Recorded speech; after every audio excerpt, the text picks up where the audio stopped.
So I'm doing a 30-day challenge where I try to see life through the dream perspective. I try to see life as if it was a complete dream and I'm not this body. I am actually the dreamer and everyone in the dream is the dreamer too.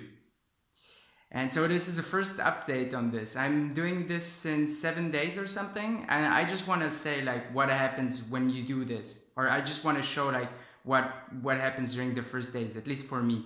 So what happens first is your mind starts seeing certain aspects of your life as being like in a dream, and others it doesn't.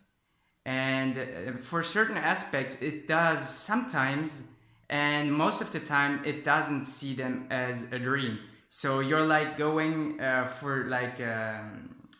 you're going through your day, and sometimes you're like remembering that you're doing this challenge and you're like, oh yeah, this person which I'm talking to is actually me. I'm just dreaming this all up, me and this person.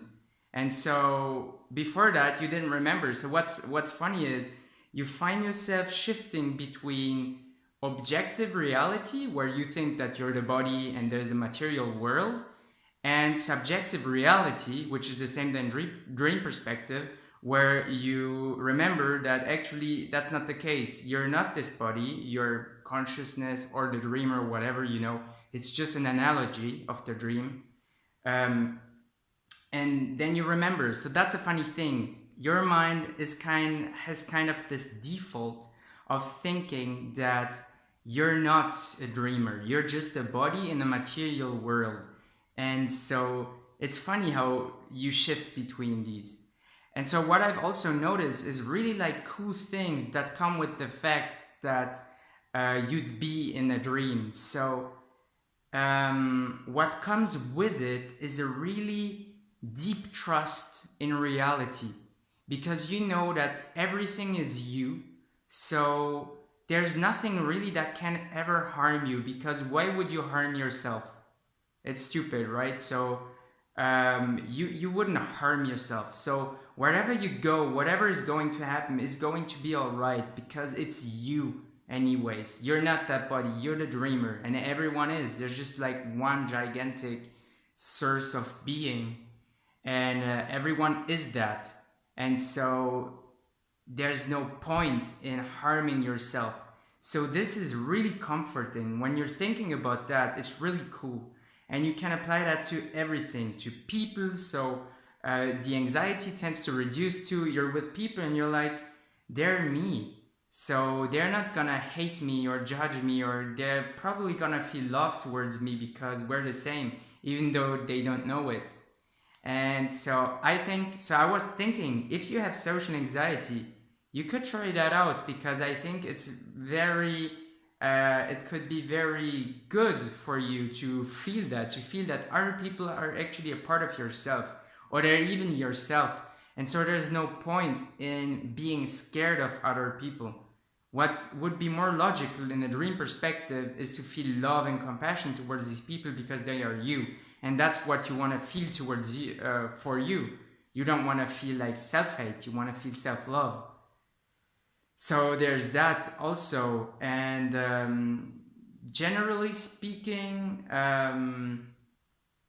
there's also the fact that you kind of want to, you don't clinch to things as much. So you're like, everything is like what you're doing right now, like the work and the things. It's a funny experience. So everything is just a cool experience, and you know that if you fuck up, or if you don't have that anymore, if you don't have things anymore, friends anymore, you're just gonna find new people, or a new job, or whatever. So you don't feel like you have to clinch onto stuff, and you trust that there's abundance. So there's more of this abundance feeling, because you know that in the dream you can get whatever you want. It's you. So you just have to ask, kind of, like with the law of attraction, and it's going to come. So that's kind of obvious when you think that life is a dream. And also you're kind of excited to have certain experiences, and you want to have experiences that are like a little bit better, you know.